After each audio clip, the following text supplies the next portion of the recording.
all, as this is the first time I have dealt with this press corps, I just want to say that I hope that we can have a lot more conversations and continue to do these types of things. But I'll ask that I will respect you if you'll respect me. So as we develop this relationship, we'll see how it goes. So the first thing I want to do is talk about what we just saw in there. The Security Council just finished its regular monthly meeting on Middle East issues.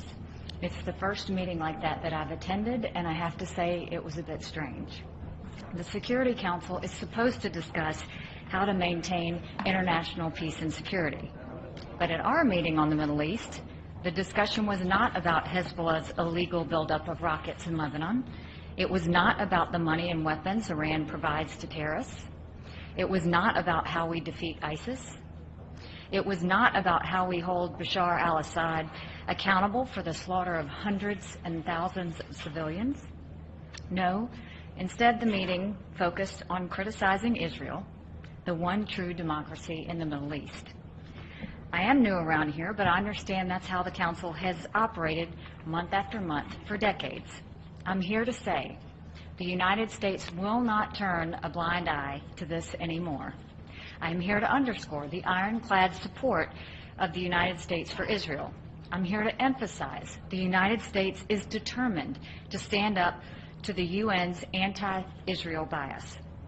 We will never repeat the terrible mistake of Resolution 2334 and allow one-sided Security Council resolutions to condemn Israel.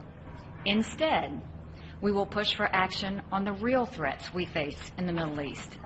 We stand for peace.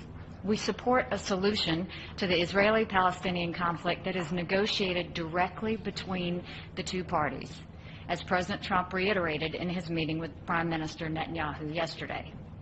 The outrageously biased resolutions from the Security Council and the General Assembly only make peace harder to attain by discouraging one of the parties from going to the negotiating table.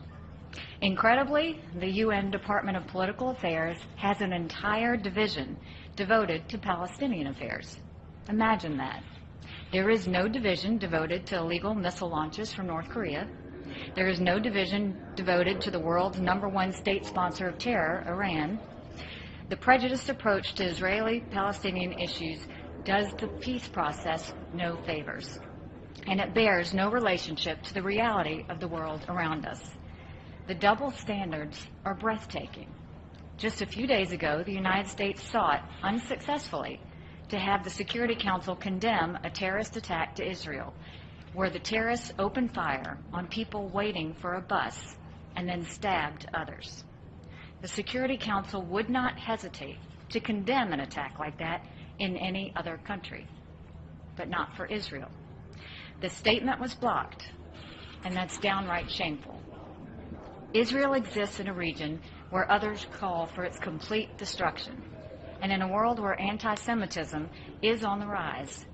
These are threats that we should discuss at the United Nations as we continue working toward a comprehensive agreement that would end the Israeli-Palestinian conflict. But outside of the UN, there is some good news. Israel's place in the world is changing. Israel is building up new diplomatic relationships. More and more countries recognize how much Israel contributes to the world. They are recognizing that Israel is a beacon of stability in a troubled region, and that Israel is at the forefront of innovation, entrepreneurship, and technological discovery. It is the UN's anti-Israel bias that is long overdue for change. The United States will not hesitate to speak out against these biases in defense of our friend and ally, Israel.